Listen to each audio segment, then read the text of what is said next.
Oh my gosh. I, to this day, and I think I will say it for the rest of my life, the opportunity to be a student athlete, do it. It is the most valuable lesson and experience that I think any human can have. Being a student athlete, whatever sport, whatever, it doesn't matter, like even if you're at like a little college, it doesn't matter. But being a student athlete is rewarding. It teaches you so many lessons that I just don't think. I liked school, but I didn't always love school. I loved my friends at school. I loved the social aspect of school, that kind of thing. But swimming, when I got to the pool, I could really be me. I didn't, coaches were there to push you and bring out the best in you, whereas I felt like teachers were just there to punish you or scold you and I didn't really gravitate towards that well. The environment in which I was training in, there's just nothing I'd ever been through before. And like, I had some dark days, but I wasn't a part of this big team. I didn't have a massive support network. There was a few of us like washed up athletes or, athletes wanting to transition, and I didn't plan for it. It was like a feeling in a moment, and I walked away from the sport. So my leave from rowing was a bit, I don't want to say anticlimactic, but those of us that were left at the training center, were given rows and workouts to do.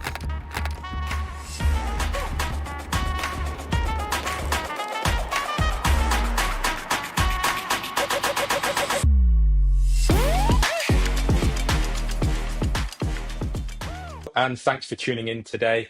This week's episode is brought to you in conjunction with Upskilled and their mini MBA.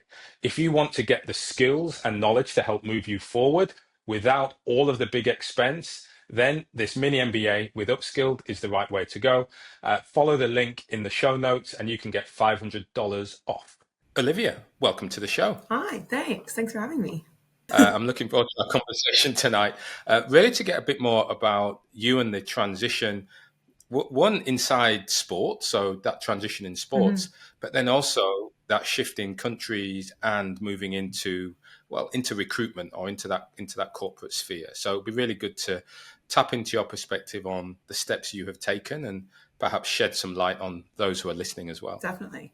Well, okay, listen, I love it. You're ready just to kick in there. And I want more of that. That's awesome. I want to start then with you as you growing up, sport for you, just to try and get a bit more of that background as to, what sport meant to you as a child growing up and how that was really structured for you. Yeah, great question. Great way to start. Sport was always a part of my life. I was quite an active child. I definitely have my parents to thank for, exposing me to lots of different sports. I grew up in Canada. So everything from ice skating to skiing to running to swimming, biking. My dad was like real old school fan of rollerblading. So definitely was immersed in all the sports as a kid growing up. My parents are really active. But I really latched on to swimming as a young child. And swimming very much became a bit of an identity to me growing up. So I, got tossed in a pool by my dad, could float, so passed the initial test when I was really young, and then got through swimming lessons. And my parents put me forward for like a more competitive swimming program at about age 7.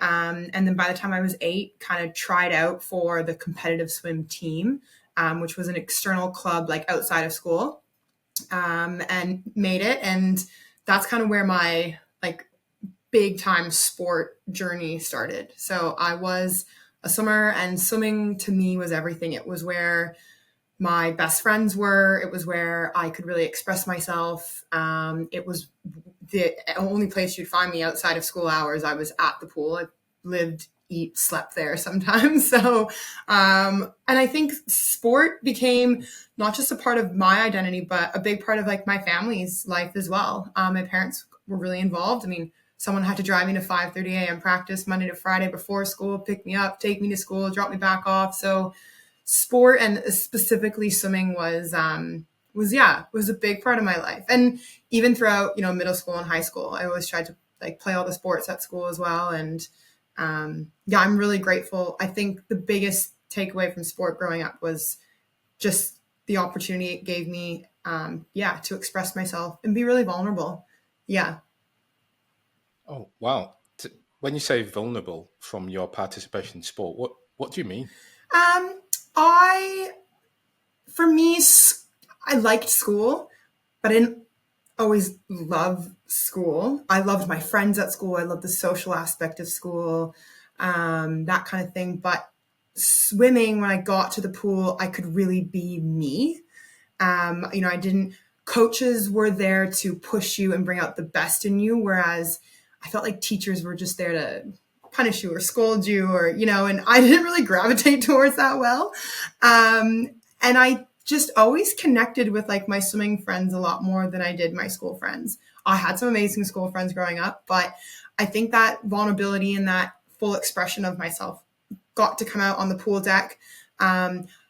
Having really open and honest conversation with coaches. Teachers, I feel like, guide you to where you want to go, but coaches really bring out like that best in you, and they show you how to be competitive, and they show you, what it takes to be the best, and they set dreams like the Olympics from a very young age, especially in swimming. So I think that vulnerability and that expression just came out from, being able to be my most authentic self in sport more than any other aspect of my life. Wow, that's really interesting to hear that from that. Even just the authenticity that you talk about as a young person, finding, you sounds like you found a good place, a place where you could be yourself. Yeah.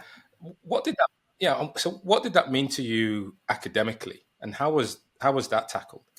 Yeah. My parents, they wanted me to be really strong at school as well. Obviously, every parent wants their kid to be well rounded and everything. But I think it made me had to really focus on time management. Yes, I got to go to the pool deck and express myself and be with my swimming friends, but I, did have to do well at school.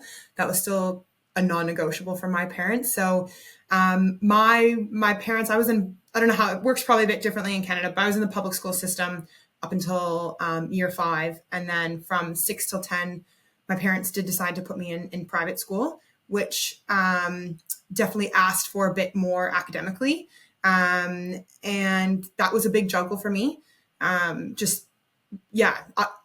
was one of the only kids that, missed a bit more school than most kids because of swimming races and traveling overseas to compete. But it did kind of open my eyes to like that time management side of things. And, it was also probably a way that my parents motivated me. If you want to keep swimming, you have to do really good at school. So I was like, oh yes, okay, must stay up and must study for this test. So I do well. So, swimming doesn't get taken away. So they could definitely use it to their advantage to keep me motivated. But yeah, I think that time management aspect, and listen, like I had really great friends at school too, but I really understood that value of friendships, and I think it taught me being able to relate to people on another level. I never really related to my school friends as much as I did my swimming friends. So I think it taught me a lot about relationships as well. And then I finally won the fight against my parents when I really didn't want to go to private school or be in private school anymore. So my year 11 and 12, I went back to public school.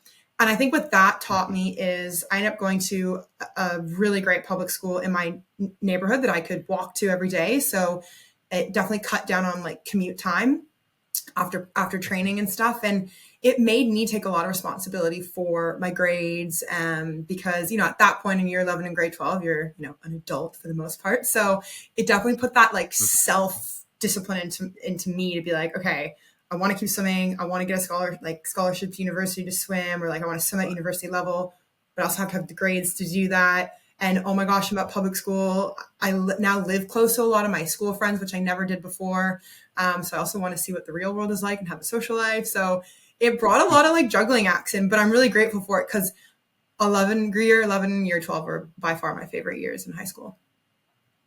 Right. And it sounds like for those years you had that a perfect mix of friendship groups, of sport, and a bit more of a focus. Well, you had a reason to be good at school Yeah, because it sounds like you saw college as that next step for you. definitely. Yeah, that reason. I like that. Definitely. Yeah. Yes. We always need one, or else, well, we'd probably just stay on the sport field or in the pool. Yeah. Yeah. So tell me then, you just mentioned there that college or getting through to university was something that was important to you. Where did that sort of idea come from? What made that sort of a part of your journey? Yeah, good question. Um, swimming was obviously my sport. So a bit of background with swimming, you peak quite early in swimming. Swimming is definitely a younger sport. So, people are starting to look at colleges and universities at quite a young age, like, 15, 16, you're kind of starting to look where you want to go. I did consider, writing the SATs and maybe applying to the States, but for me, getting out of private school in year 10 was a priority. So I really enjoyed my grade 11 and grade 12 years, and I didn't quite put that, focus and emphasis on going to an American college. But I'm really lucky that my parents were really open for me to go to university far away. They were of the mindset that, hey, this is your shot to go somewhere, go live somewhere else as far as you can. They weren't parents that said you must stay around here and come home for dinner on Sundays. They were not those parents. So I'm really lucky that I had that support from them, and they really let me, branch out and look at my options. So, from probably age 16, my parents were already talking with swim coaches, and I was looking at what the older swimmers were doing and trying to be inspired by where they were going. Setting up like college or university tours around Canada was what we did, and I ended up going out west, so the west side of Canada. I'm from the east, Toronto.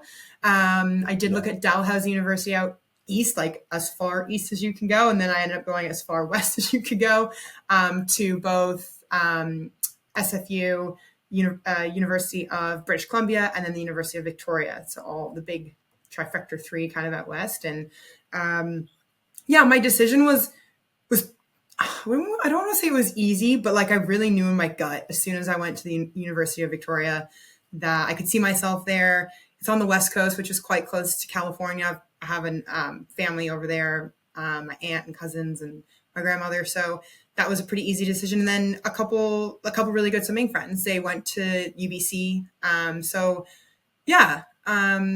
It was a really cool process to go through. And I'm glad I got to like keep swimming a part of that, because I wasn't just choosing where I was going to go live or where I was going to go study. I was also choosing where I was going to swim.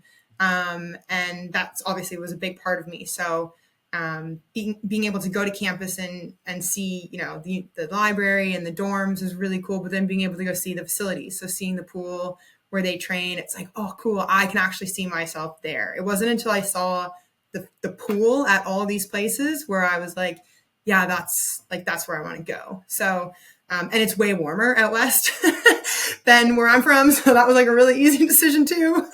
It does snow still, but like not nearly as much. So that was definitely a factor in that. Hi, I want to take this moment to thank Upskilled and their mini MBA for sponsoring this week's session. One of the great things about their mini MBA is it allows you to gain the skills and knowledge to help propel you that little bit further forward. It gets you understanding the vocabulary in the room and also gives you some of those skills to navigate the corporate career, the government career, or indeed stepping into not-for-profit. So big thanks for Upskilled and the mini MBA for sponsoring this week. And hey, check it out. Link in the show notes. You can get $500 off. Those sound like perfectly good factors Yeah. for selecting one university over another. I think a lot of it comes down to that. You talk about the feel, Yeah. the feel that you had. What did you have in mind to achieve from a swimming perspective at college? Yeah. Great question. As a kid, and I mean kid like that 11 to I'd say 15, I was like, yeah, Olympics. I want to be an Olympic swimmer. I write that down on like all my goals and tell my teachers and all that stuff. And I think when I, started resenting private school and that kind of stuff in year 9, 10, and then making that decision to go to public school solely based on the fact that, I did not feel like I fit in at my private school. That's where I, took a little bit of backpedal from swimming. But knew I was still talented enough and had it in me to go somewhere to keep swimming in my, university years. So my goal coming out of, grade 12, so was obviously to get good enough grades to get to have, a plethora of options of university in Canada. And I said to myself, get to a university where, you have a really amazing rookie year, you get faster. So I wanted to not only, just get there and swim. I still wanted to keep improving on my PBs, on my personal best times, and that kind of thing. And I did set a goal, in my mind. It would be really cool to be like a university champion, like whether it's on a relay or in an individual event. Let's like go there and let's make a name for myself. So have my name on like the swimming wall at university, or just be like a well-known athlete on campus. That was kind of a goal of mine that I probably actually didn't up until now like really share with most people. Like I think my parents were like, oh, she's going to go to uni, she's going to swim, cool. But I was like, no, I want to like do something. So that was always in the back of my head. But I was really excited overall to move away from home. I was definitely one of those kids that just wanted to get out and be independent. And yeah, to continue my swimming journey in whatever aspect, but being on a university, like a well-known university team, was important to me. So tell me, what was the experience like? Oh my gosh.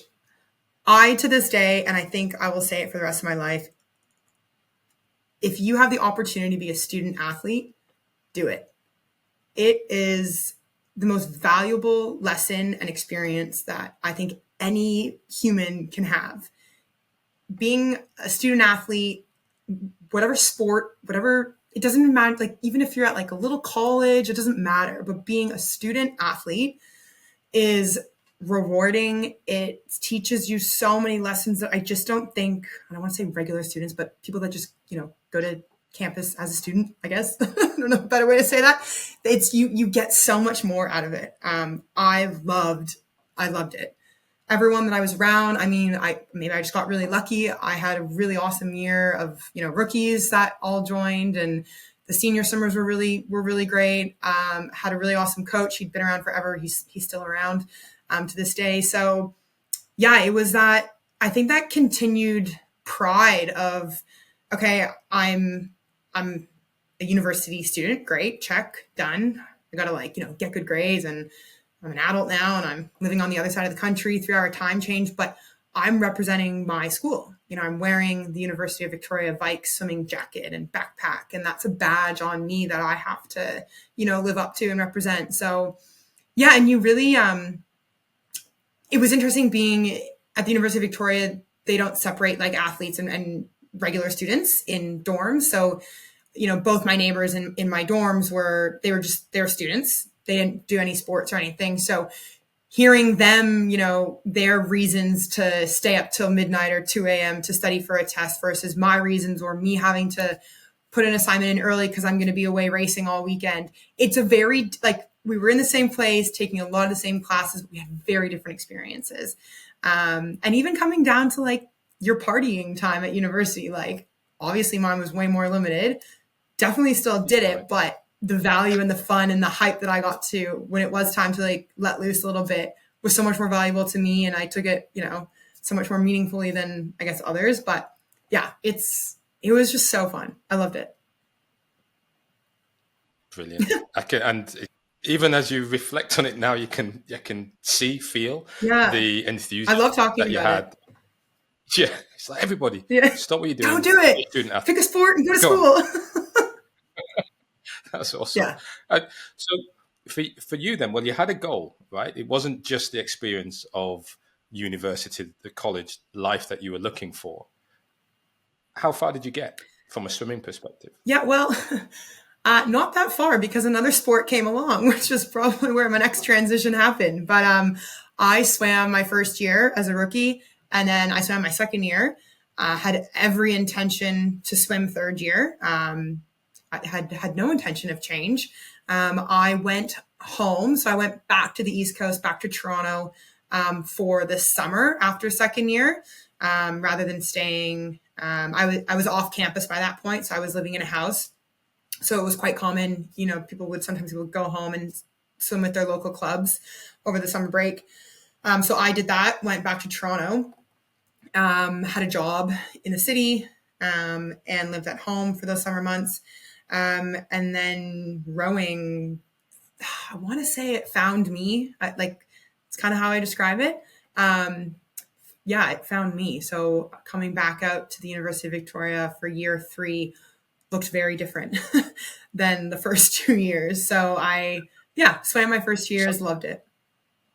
Yeah. So all those intentions of the goals Yeah. and what you wanted to achieve, how did rowing find you? Yeah, great question. I get asked a lot, or had always been asked a lot, oh my God, do you play volleyball? Do you play basketball? I'm 6'2", so you get those questions, in the grocery stores, on the streets, constant. And it was really weird that summer I was home. People had asked me, someone came up to me and asked me if I rowed. And I just remember looking at them being like, so I don't know what you're asking me. Rowing? Like, what? And I was like, no, just like basketball, just like volleyball. No, I don't row. And I went home and Googled it. And rowing is in the same week in the Olympics that swimming is. It's in the first week. So I was like, oh, okay, rowing, cool. And it was really weird because I had gone home, done a little bit of research, looked at it, and I was like, yeah, no, that looks horrible. No, I don't do that. And then my mom was at work, and someone at work at her office knew that I was quite sporty and loved being competitive. And her son was at a university where they were trying to recruit more rowers. And Rowing Canada had just implemented the TID program. So what they were calling the talent identification program, where they were taking athletes from other sports and turning them into, putting them on track for the Olympics in another sport. So at that point, they were really looking at trying to convert some athletes to being rowers. And then I think they were doing a program with bobsled as well, trying to create, Olympic bobsledders. So she showed my mom this flyer, and the tryouts were happening at a local university in just outside of Toronto. And I got home from work that evening, and my mom showed it to me, and she was like, well, should you sign up? And I'm like, well, I don't know, should I? She was like, yeah. And I'm like, cool. I get to go. It was basically looked at as a come compete. Are you tough enough? And I was like, yeah, I'm tough enough. Who do I need to show that I'm tough enough? So we signed up for it on the porch that night. And that weekend, my mom drove me out to that university just outside of Toronto. And I went through a couple tests, a VO2 max test on a bike and a throwing test. And they measured my wingspan and my height. And anyways, I got a call back in a week saying, hey, we would love to set you up at one of our hubs. We have hubs across the country. We know that you go to the University of Victoria during the school year. And we have a hub on the island in Victoria. So we would like you to meet a gentleman by the name of Barney Williams when you come back out to school, and we'd love to get you started and see if you'll fit for the program. So at this point, summer holidays from university, I was still yeah, okay, sure. But I'm going back to swim. Coaches thought I was still swim training over summer. So it all kind of came together when I arrived back at university in September. And I borrowed a bike from a friend after Saturday morning swim practice, and I biked, not knowing where I was going, down the side of the Pat Bay Highway in Victoria to this lake, because the rowers trained at Elk Lake in Victoria, where it's nowhere near the university campus. So it was one of the few sports at UVic where, athletes had to trained off campus. And I arrived at the lake adjacent to it, called this guy named Barney Williams, and he was like, yeah, you're in the wrong spot. So I had to get back on the bike, cross the highway. Now I'm at Elk Lake, and it's this massive boathouse, and it's University of Victoria, and it's Team Canada Boat Bay. And I was like, where am I? What am I doing? And this gentleman introduced himself, and I thought, okay, I'm just going to have a chat, but no, it was get in the boat. Okay, cool. And he had a single scull sitting on the dock and a rope tied to the very front of it. And I sat in it and he held it. So I was like a dog on a leash, but a person in a boat. And from that moment, yeah, I guess that's basically how it started. But I went through a couple weeks of getting to know, feeling what it was like in the boat. He also brought me into the gym where I sat on an erg and I learned the basics of the rowing machine and a couple biking tests just to test like fitness and stuff. And at that point it was really weird because I was living with 4 girls off campus who we had all swam together. And by this point, 2 of the girls had retired and the other 2 were still swimming, but they were like, what are you doing? Like, where are you going on Saturdays after practice? And I'm like, guys, I think I'm going to try out this rowing thing. So fast forward about a month, they offered me a position with, Rowing Canada offered me a position within this TID program. And it was very official. Like they had to feel as if you had what it takes. And then I'll never forget, I sat with Barney Williams, he's an Olympian, silver medalist, and quite an amazing human. But he sat with me at the cafe on campus, and it was a very methodical, like made out plan. Like, we are going to take you from where you are now, and we're going to get you to the national team and to the Olympics. This is how it's going to work. This is what your program is going to look like. This is what your training schedule is going to look like. This is a 2-year, 4-year plan. And I sat there and I was like, I'm totally getting pitched right now. But on every piece of paper, it had the maple leaf and the Olympic rings. Every page, even like the last page that basically just had a bunch of phone numbers of people to call at Rowing Canada. And I was like, wow, this is really fucking motivating. So I basically signed my name on the dotted line and then told my swim coach I wasn't swimming anymore. So by October of 3rd year university, I was a rower. It's quite the shift. Yeah. That's quite a shift from summer. Yeah. Just giving something a shot. Clearly having having the appropriate fitness and everything that came with it to get you going. And that completely changed, your university. That changed your outlook and where you were going. It seems like you fell in love with the idea of that maple leaf and the Olympic rings together. Yeah, it was like, I'll still say to this day, that was probably the best pitch I've ever been pitched in my life. So kudos to Barney. He did a really good job pitching me. But, and I don't know if he'll want to admit this, Barney is a very important person to me in my life now. He's definitely my mentor.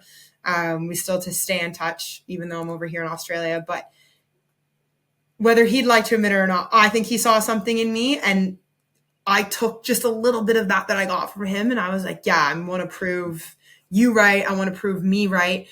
And I'm going to be honest, Ryan, it was probably the first time where I decided quite a big life thing on my own. I mean, I'm sitting there in that cafe, 3rd year university, on the other side of the country, nowhere near my parents, 3-hour time change. The 4 girls I lived with at university, 2 of them weren't swimming anymore. So they were out of the sport world. And I was like, no, I'm not done. Like, I know I'm not done. And this is a really cool opportunity. And I'm going to be responsible for doing it and, leaving swimming. And I that switched a lot. I had to take less classes at school, and I had to get a part-time job to help support myself.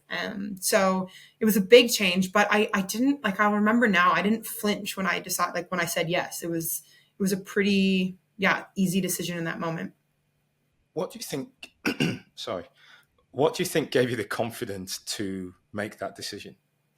Oh, that's a good question. I think just wanting to prove something. I think Barney flipping through those pages, speaking to me, but my eyes like beaming down, looking at the rings and the leaf and that, spiel of the Olympics and, we're going to make something, you're going to make it, and we're going to help you make something out of this journey. It was like I just knew that's a really cool opportunity that you don't turn down, whether this works out or not. You don't turn something like that down. And I'm, 3rd year university student sitting here by myself, making this decision, I can do this. And whether I fail or it doesn't matter. I'm going to say that I took the shot and I'm going to do it. So it just seemed like something too good to pass up in that moment. And I think I hadn't um, gotten to the level of sport yet that I thought I was capable at through swimming. So yeah, it was like I got a second chance in a way. Yeah, yeah. And so, what was success supposed to be? What Olympics were you targeting? Um, I mean, for swimming, I don't think I put enough thought and effort into a realistic goal for, a certain quadrennial. But Yeah, there was definitely, so for this program, it would have been Rio 2016, and then the year after Rio as well, was ballpark. The program, I was pretty much the guinea pig of this TID program. So whether 2016 was realistic or not, that's what they had kind of set. And then 2020, that was what was kind of on that piece of paper as targets. Yeah. so tell me what you spoke about what changed, having to change classes Yeah. and or reduce the classes, take a job. What was the hardest part that you went through? What was the hardest part about being you during that stage? Um, I learned more about myself when I was a rower than I think I had up until that point in life. I know that's a bit Yeah, vague, but that sport and the way I was introduced to it through the program and um, the environment in which I was training in, there was there's just nothing I'd ever been through before. And like I had some dark days, but I wasn't a part of this big team. I didn't have a massive support network. There was a few of us like washed up athletes or, athletes wanting to transition and signing up for this, that we were all kind of, you had a lot of responsibility. Like you were there on your own, kind of as individuals. So we were in a single skull. So from that October where I like really started, that was 2012, up until the start of my success in rowing 2014, those 2 years where I literally learned how to row and, well, learn how to not flip the boat, like to start, like learn how to sit in a single skull and not flip. Up until those first 2 years, it was just a lot of self growth and taking full responsibility and full credit for what you're doing and showing up for yourself. I mean, I didn't have I didn't go home to a home cooked meal every night from my parents. I still had to, go home, and I didn't have a car over there either. So I cycled everywhere. So I, would wake up, get on the bike at 5:15, cycle down the pitch blackness of the side of the highway, get there to then do, a 20K row, cycle to recovery, cycle to weight training, and then cycle to the grocery store to get dinner at night. So it was a lot of like self-reflection. I was like, why am I doing this? Why? Like, why am I putting a garbage bag over my bag right now and over my jacket while I cycle in the pouring rain to then go sit and row in the pouring rain? Like, there has to be a reason why I'm doing this. There's no one else pushing me to do this. So I think, grew. And I'll never forget, my mom called me one day, and it was about a year and a half in, and I was gearing up. The goal at that point was to race and perform really well at nationals in the single scull. And she goes, "You're just a different person. Like you've changed." And I really took that to heart, like in a good way. So I think rowing, yeah, I'm really happy with those, especially those first 2 years of what I learned about myself as a rower and as a person. yeah. I don't realize I'm going to cough That's okay. until I start talking. So, um, you asked yourself the question, why are you doing it?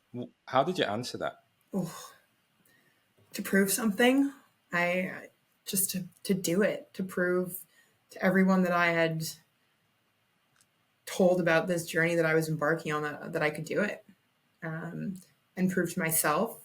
I think also the relationship that I had with Barney was, he wasn't a coach that coddled you or, gave you a good job when, it really wasn't a good job. It was, yeah, that was not good. And you sit there and you're like, yeah, you're right. It wasn't. What are we going to do about it? How are you going to fix it? It's like, yeah, right. So I think those self-reflections on, I don't want to say failure, but self-reflection on, when things don't go to plan or they don't work, or, you're asked to hold a Yeah, split on the rowing machine and you totally don't, you blow up. those moments where you have to self-reflect on why it didn't work or what's not going right and what can you change, were really eye-opening. And in the early stages, one of the things we really got drilled into us, which I still do, is like learning to ask yourself, what are the what ifs? So like, come on race day, what ifs? What if this breaks? What if this doesn't go to plan? What if this happens? What are you going to do? So having a backup plan and knowing, you can only control what you can control. And yeah, I hope that answers that question. That's a hard question to like nail down. But yeah. Well, I think your response is insightful. Your response talks about the planning. It talks about reflection. It talks about taking criticism.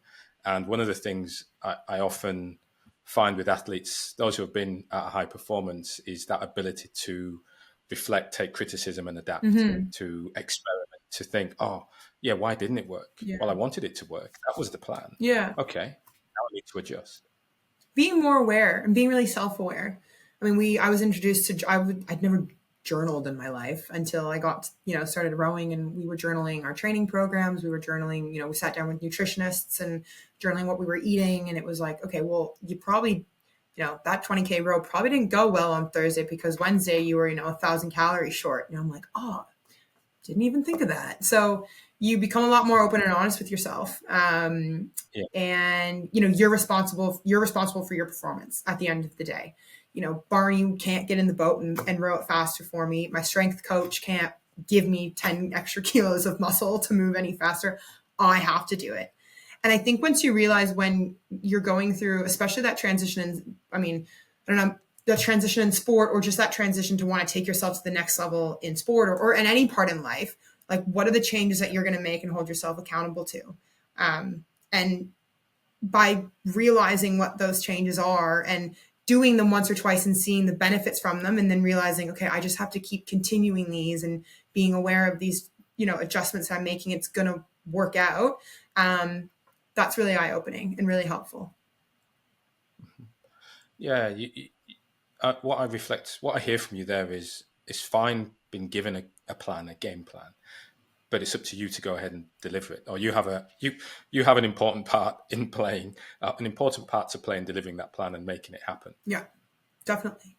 Yeah. I mean, it's even, I rode a single, and probably some of my best races were in the single scull.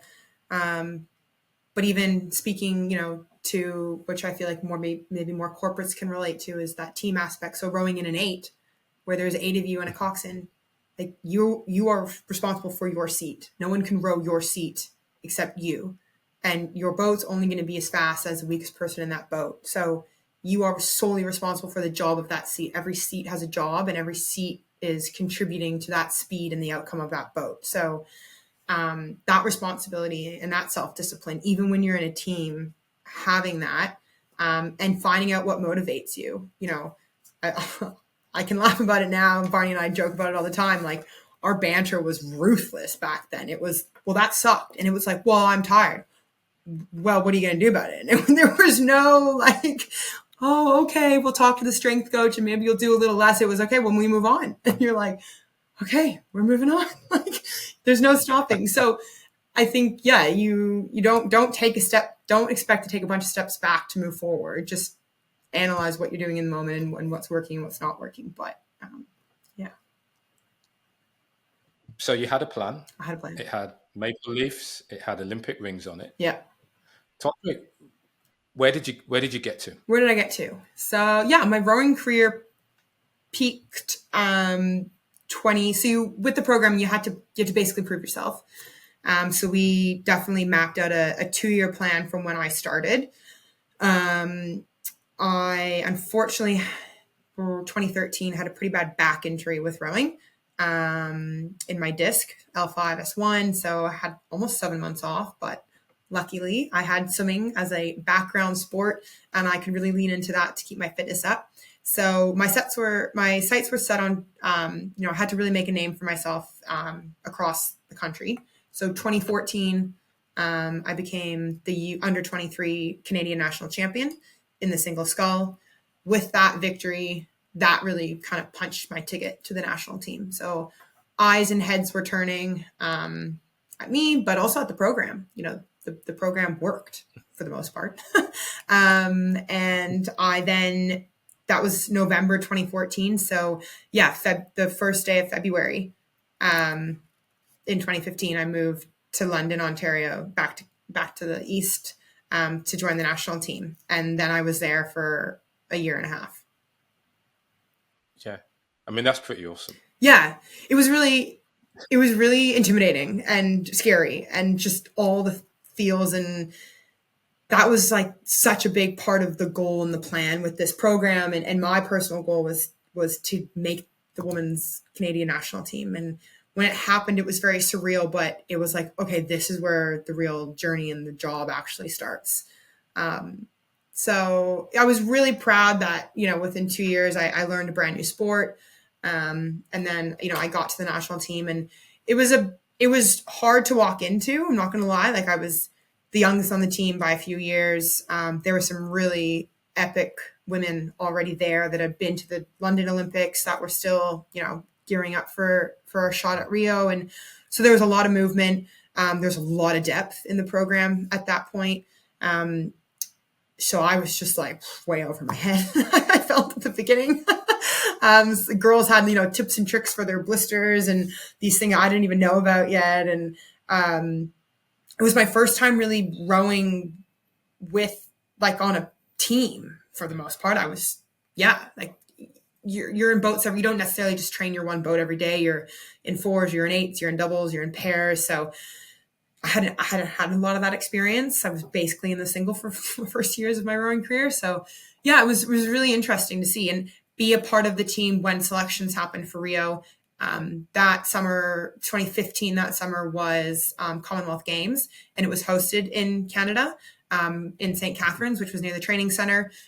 So with that level of competition being so close to home, and seeing the girls that got to go there that I, had just trained in the four with, a week before, and that kind of thing, was really inspiring. So I didn't get selected for that, but I knew, the clock keeps ticking. And I then actually decided to go back to university, because after Rio, I realized, okay, I still need a job at one point in my life.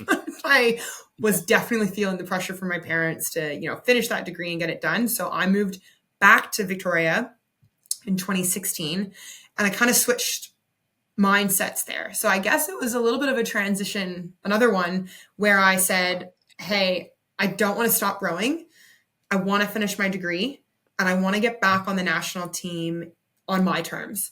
So Rowing Canada let go of the head coach of the Canadian national team after Rio, and I knew there was going to be some shifting. A lot of girls stepped away from the sport that were, had been there for a while. So I knew in my head, I was like, that's going to be a really good time to try and take that last stab and get my degree out of the way. So that's out of my head. So I'm not trying to juggle it. So I went back to university January 2016, and the rowing coach at that time, Rick, called me up. I don't know how he to this day actually got my phone number, but he called me and was like, I hear you back on the island. And I was like, yeah, who's this? He goes, come row for UVic. I was like, oh, I didn't even think of that. Oh, okay, sure. So within like my first week back, I was, rowing back as a student athlete, which I was so happy to be. That time as a student athlete was equally as awesome. I got to now row for my university. I was student council president. So I was, speaking with other varsity athletes. And at that point, I think I was a bit more mature to understand, what we're all going through, and take those like extra curricular things that I really wanted to do, and be really more of a team leader on my, I was a rookie as a swimmer, and now I got to be one of the senior athletes as a rower. And I had equally just been introduced to the sport, 3 years ago. So girls that we were recruiting on welcome day that had never rowed, I could relate to them. I could be like, hey, no, just give it a shot. Like, you'll like it. And team environment and student athlete and, that kind of thing. So I really got to relate to a lot of different girls on the team and athletes and stuff. And so I went back to UVic, continued my studies, rowed for the University of Victoria, and then I wanted to get back on the national team. So me and a pair partner, I met her through the university, through the rowing program at UVic. We were both kind of like older ones on the team. We trained our butts off in the women's pair, and showed up at the, oh, you're testing me here, showed up at the 2017 national championships and won bronze in the women's pair. And that got us invited back to the national, for me, back to the national team, and on a really big training camp heading into like world championships and world cups. And that was in the US. So, yeah, that was the next goal. But it was cool. Yeah. I mean, it was a lot. I was juggling. At one point, I was juggling University of Victoria rowing as a student athlete, my classes, varsity council president, and going to practices and training sessions with the national team. The coach at that point, he didn't ask us to step away from the University of Victoria, but it was, train one day with UVic, train one morning with the national team. So there's a lot of, sleeping in cars in the parking lot in between practices, and doing all the things to stay alive and awake and energized. But I wouldn't trade it for the world.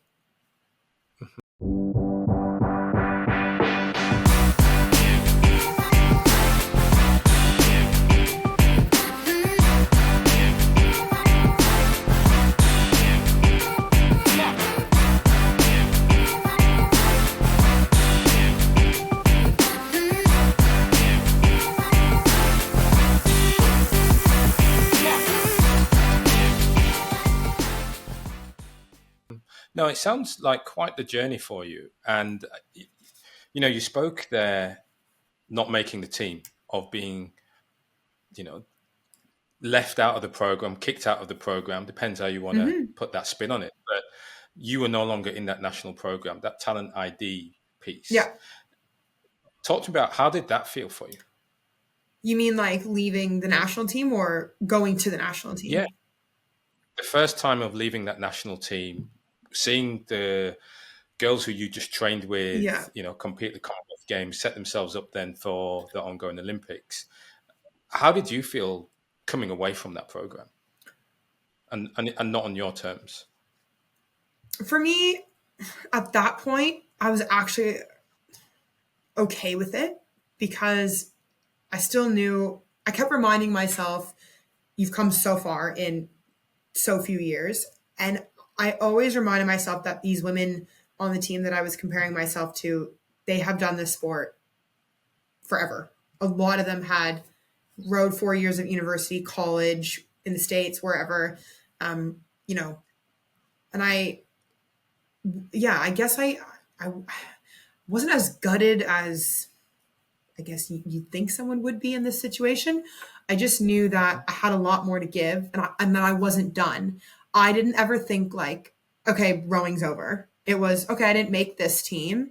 But I still felt, I don't know, in a weird way, I still had a big sense of pride, because these girls that were making the team, I had sat in a boat with. So I'm like, well, I mean, okay, I'm not good enough yet, but I'm going to see them on TV racing at this, at this incredible event and at the world stage. And I'm going to say, yeah, I've been in a boat with her, and I've sat in a boat with her, and gone for tacos after practice with her. And that was still enough to motivate me to be like, you're stepping away for now. School's now the priority. Let's get back to university, finish your degree so you can totally focus on rowing. And I think that was a big motivating factor for me to not feel like gutted about it. Was you have time's on your side. I could still vouch that I was the youngest on the team, so that felt really good. And I just knew I wasn't done. So I didn't feel like leaving the team and going back to UVic at that point. I was like, oh, I won't row. It was, no, I will, but it's going to be on my terms now, and I'm going to be able to solely focus on it when I get my degree done. Right. So it's we talk a lot about resilience in athletes. In fact, in many people say resilience is a key skill. Yeah. And as I break down resilience and I look at that energy or that passion and passion to achieve a goal over a long term. Yeah. Over the long term, you've just described that. So you've just described what someone would say, wow, that's just grit, that's resilience there, whereby that's a massive setback. That's not a oh yeah, I hurt my hand, so I couldn't compete, but Yeah. it's okay. I'm still in the team. Right. That this is I didn't make the games. I'm no longer in the team. Yeah. I need to go do something else. Yeah. Yeah. It's definitely resilience, but it was a choice. I could have easily that summer have stayed in Ontario on the East Coast and put my skull back up on the trailer and woke up the next morning and gone to the training center and done the next day workout on my own while girls were packing up to travel and race. I could have done that. I could have chosen to do that. But I think what you were describing, that resilience came from wanting to achieve as much as possible and not close any windows, and know that the fire in me to keep rowing isn't gone. It's just the next step is going to have a bit of a pause and I got to go back and finish something else first to keep going. So resilience, I think that's a good way to look at it. Resilience doesn't have to be a way to describe always constantly moving forward. I think resilience can definitely be described in having to take a few steps back in order to move forward, or focusing on something else in order to have the bigger picture work out, and just keeping that high performance mindset in different aspects of life, not just sport. Yeah. So yeah, resilience for sure, but in maybe a different kind of way. Well, I think it's resilience in a way that I didn't even realize I was being resilient because I Yeah. wasn't finished yet. Yeah. I It's, wasn't. it's sort of, I can. Yeah, and the resilience to not like sit in your sulk. I mean, what was that? Who's gonna? That's not gonna help. I'm not gonna sit there and be like, oh, I didn't get to make it. Well, it's hang on. I'm in this position right now, not making the team because I got myself on the team. So let's like start there. I still have a lot of odds against me, but I still want to continue it. Let's just bring this resilience back to the basics. Be resilient in getting my school done, getting some other things dealt with, and then coming back to it. So yeah, a backwards resilience. there we go. You were still moving forward. You got back onto the team. You made nationals again. A You did second it win differently. resilience. There we go. Previously you did it by single. This time you found a partner. You shifted your strategy. Mm-hmm. You changed that approach in order to get back to that level. Yeah. Which in itself is amazing to do that, and see it as, hey, it's not resilience. I was just doing what I needed to do. Yeah. Yeah. We're going to chat forever, and we haven't even got onto your life's third win in many respects. My third win. Yeah. How many wins do you get? That's right. We get a lot nowadays, Okay, I think, but we don't always realize it. I suppose we should close the chapter. We should close out the chapter in terms of the sport. You got back in 2017. I think we got to, in terms of you've been back in the national team. That probably meant what is that? Birmingham Com Games maybe, and sort of a distant Tokyo in your mind. Tokyo. And Tokyo. Yeah, that was it. Everything else mattered. Tokyo. So where did you get to? I got to, at that point, back on the team. I was in the mix to, try different boats, pairs, sitting in the women's 8 and training. That was a big goal of mine. I think that aspect of trying new things to get back on the team was not only just finding a pair partner, but it was also sweeping as opposed to sculling. I had never done that before, so I had to learn that from scratch as well. So I got to the point where my pair partner and I were selected to go to Sacramento with the national team leading up to World Cup that summer, for what was basically going to be a training camp and then finish off with seat racing for selection. And that was a very hard 2 weeks. in Sacramento, California. But again, nonetheless, it was eye opening.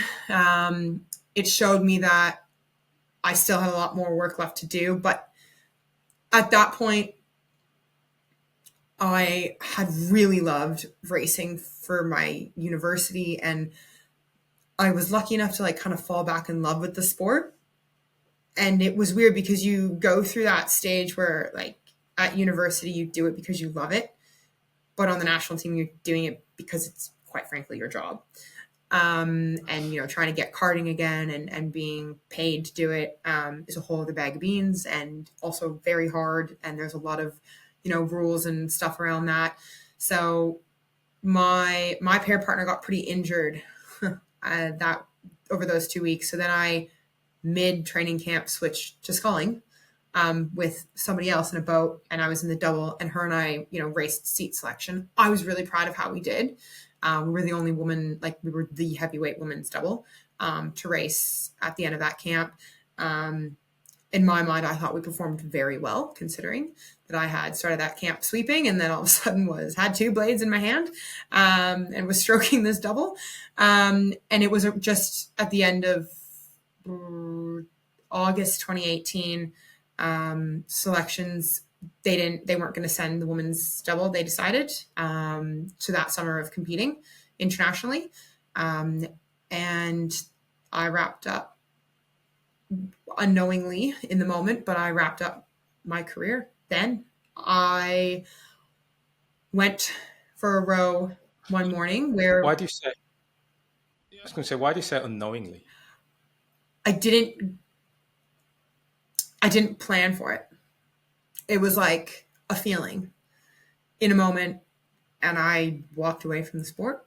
So I guess my leave from rowing was a bit, I don't want to say anticlimactic, but those of us that were left at the training center, were given rows and workouts to do. And I had that morning was a solo row. So I wasn't in a boat with the girl that I was rowing in the double with. I had to take the single out and do a 20K row, and that was on the program. And I did, and it was, I can actually remember exactly where it was on the lake, where I put my blades down to have a sip of water, and I was like, I think I'm done. I don't want to be here right now. I don't love my environment, my training environment.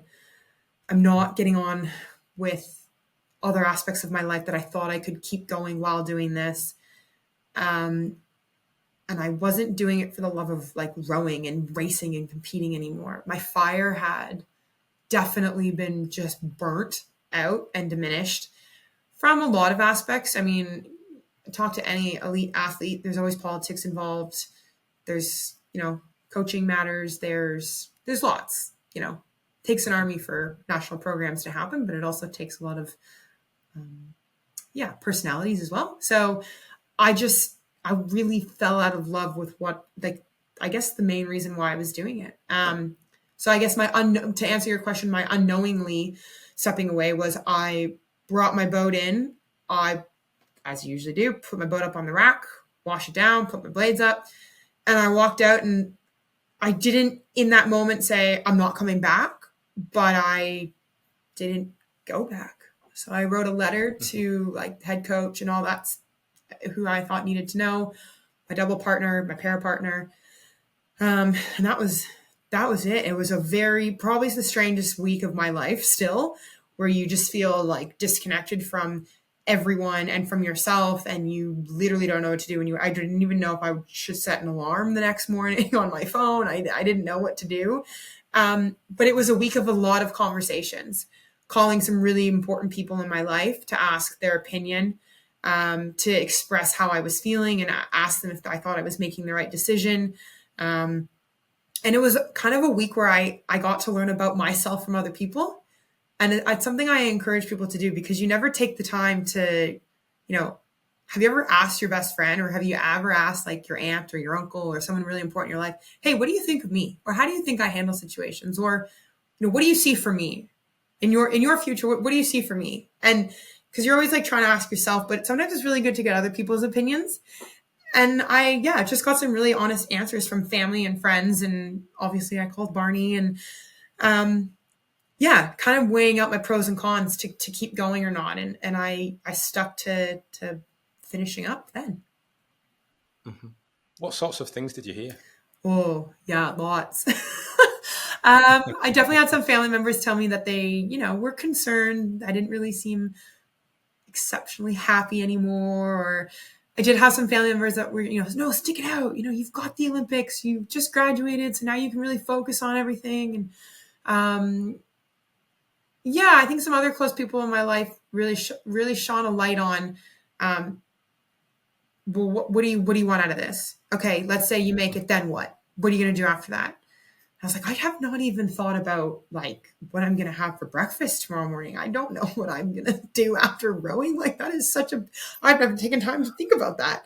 And I did call like a couple of the staff as well. So some of like the Team Canada staff, like not the coaches, but trainers and nutritionists, and they've obviously all worked with athletes for years, and Olympians, successful ones, unsuccessful, and a lot of them was you have to just realize the reality of what you're willing to give up, or I don't know the word give up or sacrifice, but choose to not have for a couple more years to come. And yeah, some of the conversations were really hard to hear. Some of the conversations were really supportive, and but mostly it was just all that honesty that I think I needed, and then being able to be honest with myself. And I wasn't happy. Deep down, I knew I wasn't done, but you know, you can't show up in an environment every day where you don't feel like you're being heard or you don't enjoy it, and you can't. I think you can only push yourself internally so much, where you really do sometimes need those external factors to really cross over the line. And that I just didn't have that. So No. yeah. So how did you go from not knowing if you should set an alarm, not knowing what you should have for breakfast the next day, to getting a plan together? How did you Yes. gain clarity as to what's next? The unemployment ex-athlete plan. It's a grim plan. Like, I don't envy anyone that has to start this plan, but it is a clean slate. I took a couple days of just complete space cadet. I didn't set an alarm for the first time ever in my life. I just took some time for me. Honestly, I was like so lost. Phone calls, conversations with friends, and in that moment, reality obviously sets in. Okay, I need to make some money. Got to have an income coming in. I need to get up and do something. I'm not someone that can sit still.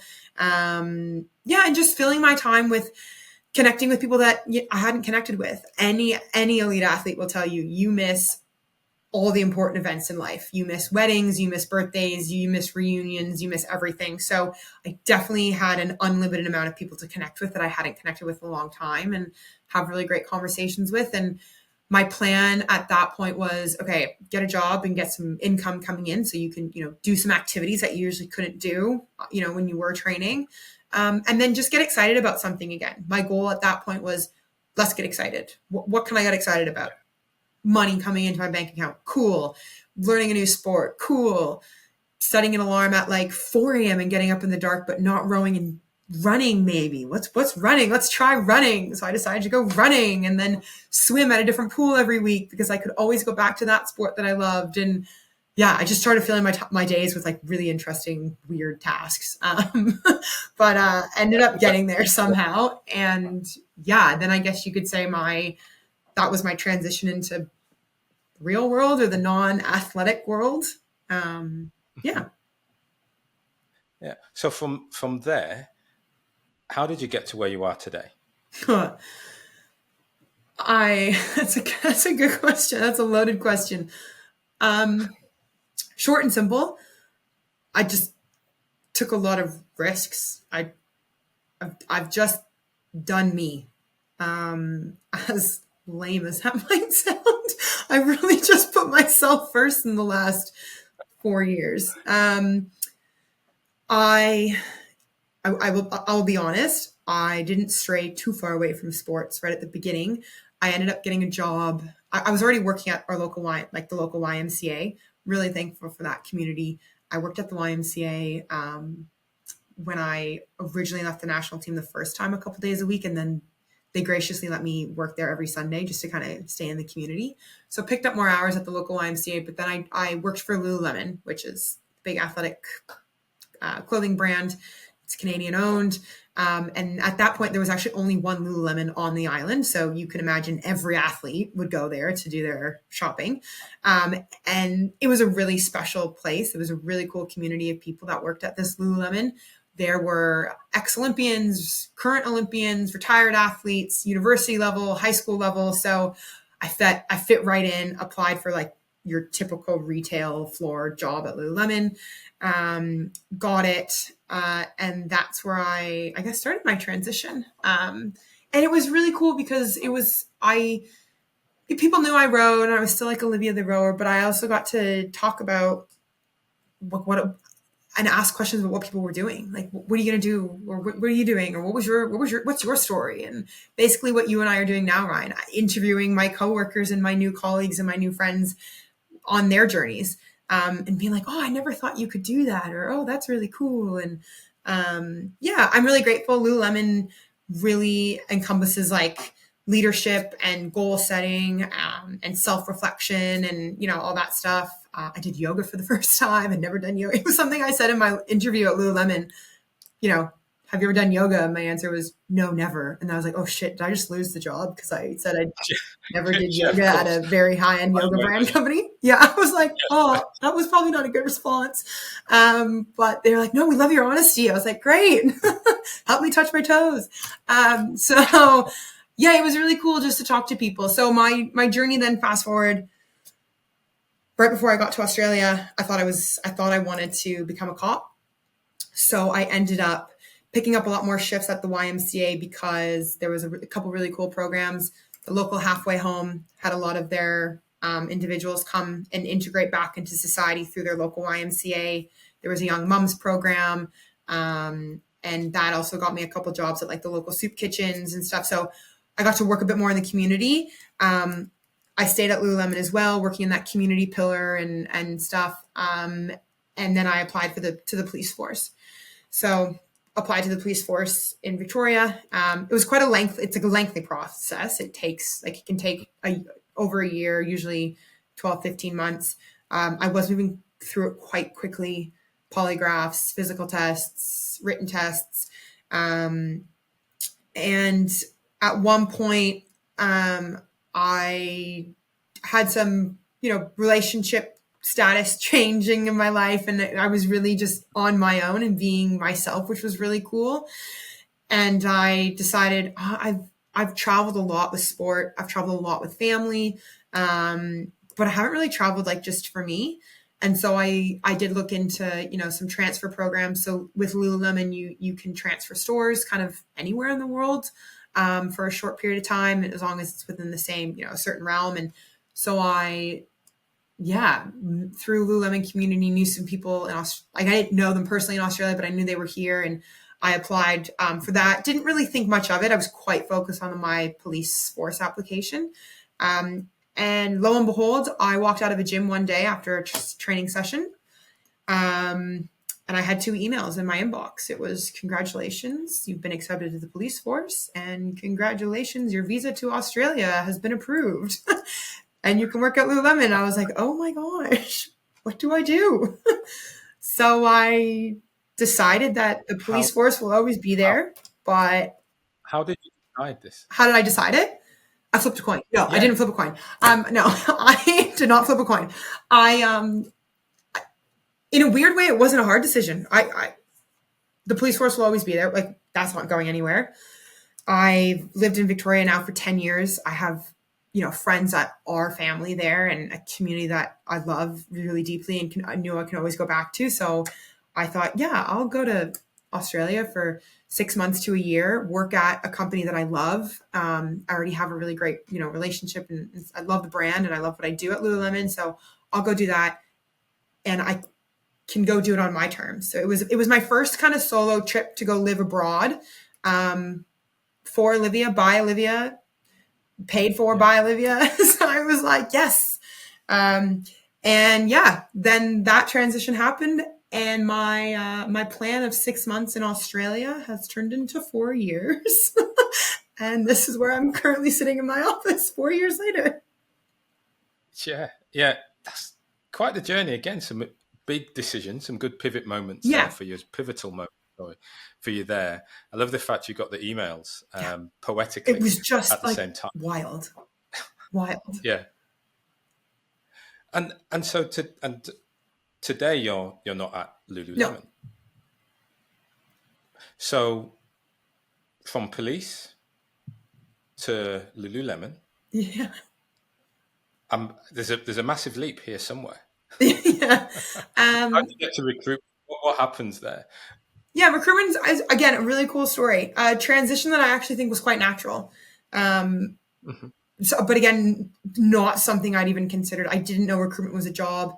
It's not a large occupation back in Canada.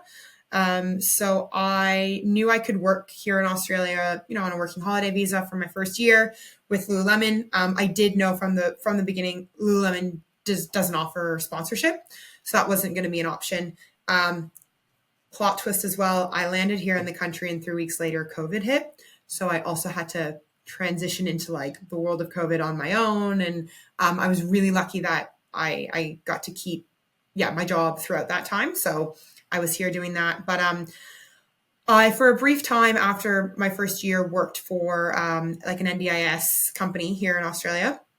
Really awesome startup that's now freaking taking over the country, which is really cool. Yes. And was more like community lead there, kind of doing what I love, talking to people, but it was very much in a startup period. But I was having a conversation with a bunch of athletes for the basis of this NDIS program. What Ability was using athletes as support workers, Mhm. which is really cool. It's an awesome story. And What Ability was, taking athletes from around Australia and making them into support workers to really showcase, sport does have the power to change the world, and we can help people living with a disability that way. So it was so up my alley in terms of, the whys and the reasoning. But I hopped on a call with someone who I thought was going to help me reach out to a wider community of athletes. And it was a gentleman named Shannon from Athlete to Business. And at one point during the conversation, I realized that the conversation was like asking me questions. And I was like, hold on, I feel like I'm like in a job interview right now. And I thought like the whole athlete to business thing, I was going to be able to like meet more athletes and then bring them on to What Ability. But the grand scheme of things, Shannon was kind of like showcasing me what other opportunities there were. And we talked about sales, and then we talked about recruitment, and I really didn't know what recruitment was. And my time at What Ability, I think, had a great purpose. But I knew I wanted more. And I think I wanted to explore that corporate, like very corporate life, and try and make it big here. So, I got into recruitment. My current director, Ryan Way, here at Pathway Search, used Athlete to Business to source, a new employee. And his brief was to find someone that was willing to jump out of a plane and do cool shit. So I not knowingly answered yes to jumping out of a plane, but also answered yes to doing cool shit. That's how I got started in recruitment. So it's been just almost a year and a half now. And I think the transition into recruitment has been, not easy. Nothing's easy. I haven't mastered it yet, but it's worked. It's clicked. There's a lot of crossover, I think. And I really like it. Yeah, it's funny because as you were talking about your second stint as a student Yeah. athlete, you focused a lot on recruiting new people Yeah. and helping them to Yeah. Oh, recognize God. I didn't even put that together. why rowing, why rowing was Yeah. a good thing. And so here you are now. It's like the word that you've used through each of these transitions is natural. It Yeah. was natural. There's a cool story. These things just came together, and it was easy to make that decision for you. Yeah. Yeah, and that seems to have continued to where you are today. Yeah. That's actually a really cool reflection piece. I mean, I think when I use easy, what I mean by that too is I understand I know my strengths. So as I think as encouraging as I want to be to tell anybody to step out of their comfort zone and always try something new, it's always really good to capitalize on your strengths and know what you like and know what you're good at. Um, Use those to your advantage before you know, step out of your comfort zone and do something that scares you. And that will always come. Those opportunities are always there. But I don't think people often enough step into something really confidently. You know, I think you always go to like motivational speaker series and that kind of stuff, and people are telling you do something every day that scares you, and just say, you know, screw it and jump in head first, and that's great. Like totally do it. But I don't think there's enough emphasis around, hey, do you know what you're good at? Or like, you know, in those conversations I had after rowing, and you know, people telling me, oh, this is where we see you the happiest, Olivia, or this is where you were really shining. We don't see that shine anymore coming out of you. If you can recognize those in yourself and then capitalize on those, like you're so much more unstoppable. And then you have the confidence to step out of your comfort zone, or take those skills and transfer them over to something else. And you know, with recruitment, there's still some things I'm really not good at and don't like doing, you know, cold calls and BD, like it's still, I don't know what I'm doing, or I'm in tech. So obviously I didn't study tech or engineering or anything. So learning about those things is still new, and not stepping out of my comfort zone, but I really capitalize on the fact that I can have a conversation with anybody, you know, put me in front of someone and I'll find something to talk about with. And I'm not afraid of having, yeah, unknown conversations. So yeah. Olivia, that's absolutely brilliant. Really enjoyed Thanks. um, listening to you just sort of summarize that little piece. I suppose I've got another last question for me to ask you. Really, is when you think about an athlete who is coming to the end of their career, knowingly or unknowingly, perhaps knowingly coming towards the end of their career, what sort of guidance would you give to them? That's a really good question. Whether you're coming out of your career knowingly, unknowingly, successful, unsuccessful, I think my first piece of advice or guidance would be, know that the journey's not over. Just know that your next journey is about to begin, and what you've learned in sport, whatever sport it was, however long it was, you can take something from that and put it into what you're going to do next. Whether it's corporate world, whether it's anything, it could be absolutely anything. I think I would tell athletes to really take the time as well to learn about themselves outside of sport, because you grow as an athlete in this athlete world, but you're not growing, you know, amongst the real world. So you don't know your skills yet in that area, and you don't know how you can transfer what you have learned in the athlete world into the real world. So my other piece, I guess, of advice would be get to know yourself outside of your sport before you make any really big choices, and really take that time, yeah, to know yourself and ask all the questions. Ask other people what journey they've been on, how they've transitioned, or, you know, just, yeah, talk to other people and find that stuff out, because your next journey can be just as successful, or even more successful, or as exciting as your athletic journey. So yeah, I think that would be a compilation of all my advice. It's a good compilation. It's a Okay, good good. album to buy. Now, Olivia, thank you so much for taking the time out this evening and sharing your story and bringing your perspective to, you know, what is everything to do with athlete transition and helping people find their second wind in life. Thank you. Yeah, thanks for having me.